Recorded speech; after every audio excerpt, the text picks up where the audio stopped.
What's going on, guys? Brandon here from B&T's Radical Bows and Pythons, and today we're going to be doing a DIY wire shelving snake rack. Stay tuned, here we go.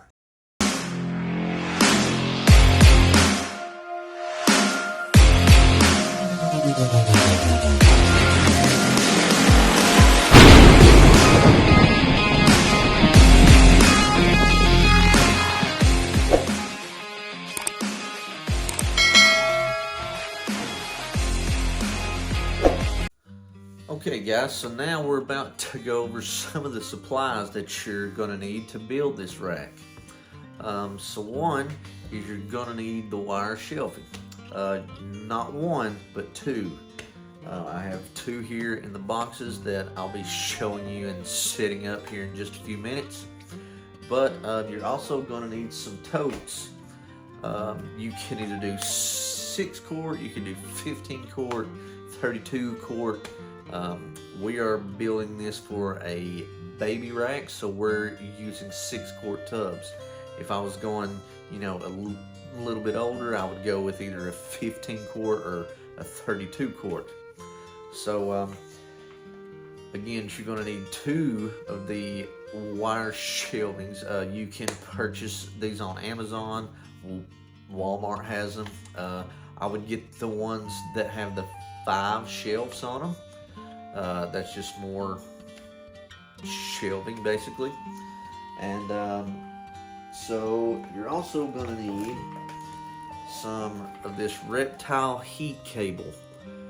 This is 150 watts, and also it is 52 feet long, and it should go all the way to the top of the rack. So we're going to use that. You're going to need zip ties, plenty of them. This is 100 pieces. I got this because I had some more in the snake room. I highly doubt though that we'll need to use 100 of these. You're going to need some deli cups. Deli cup sizes is your choice as to you want to kind of match it up with how big of totes you're using. Since we're using a 6 quart totes here, we have 2 ounce deli cups, simply because I don't want a huge water dish in a small enclosure for the baby boas. One more thing that you're going to need is a thermostat. If you cannot afford a thermostat, you can buy one of these rheostats online for pretty cheap. I think this one was like 20 bucks on Amazon.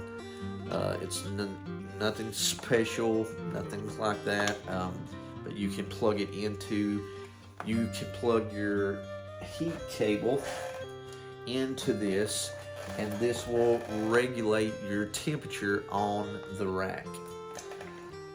Okay, and you're also going to need something to hit the shelving up with when needed.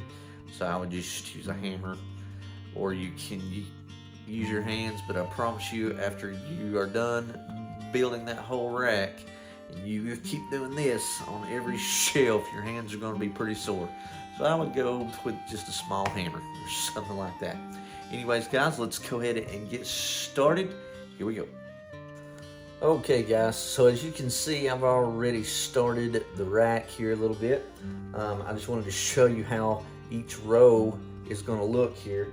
Also, on these totes, you want to put air holes all the way around. I put 4 on the front and 6 on each side, and also 4 on the back, of course. Again, you'll probably need more holes if you're using a 15 quart or a 32 quart, as they are bigger totes. Anyways, so how you do this is you're going to have these little clips that look like this, and they hook together around each pole here, and you slide your shelf on top of these little holders. So, and you want to make enough room to where you can easily slide these straight in without any force on the top or the bottom. Also, you only want to use the 4 poles out of one box, not out of both boxes. You will only use the shelving out of your second box on the one rack here. We're going to be doing the heat cable here in just a few minutes. I just wanted to go ahead and show you guys how that I'm setting all of this up, and we're just going to keep going up and up and up till it's done. Again, on these, you can also count the lines in between the each shelf here.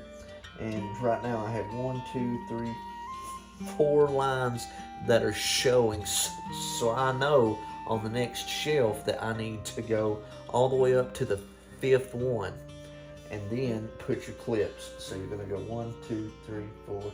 You're going to put it right there on 5, and I'm going to do this all the way around on each of those, and then I'm going to drop a shelf, and I'm going to do that all the way up. I'm going to go ahead and get that done. See you guys in just a second.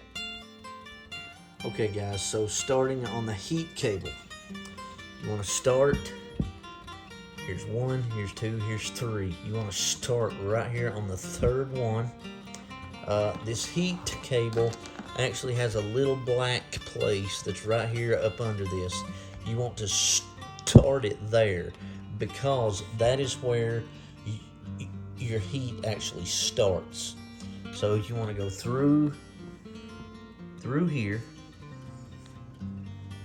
go all the way down to come up here. I'm sorry, go all the way down, and you want to loop right there, just like that. One loop. Then you want to come down again. You want to go over this, bring it down all the way down here, and you want to zip tie. You only want your zip ties on one side. In other words, like every side of this end has a zip tie, and this end does not. Looks pretty good on this side. So on one side, you'll actually have these that are running up, and that's okay. And you're gonna do the same thing all the way up on each one. Go around, they come back up and over, all the way over here, just like that. And you're gonna do that literally all the way to the top. And that's pretty much it on the heating, guys. And here it is, guys. The finishing touches have been completed. Beautiful, beautiful little homemade snake rack. And again, I have the heating cord in the back of the rack. It works perfectly. All these totes, there's 40 totes in all. And I have the top shelf that's empty. I can store some stuff up there if I wanted, but I probably won't. I'm not sure yet.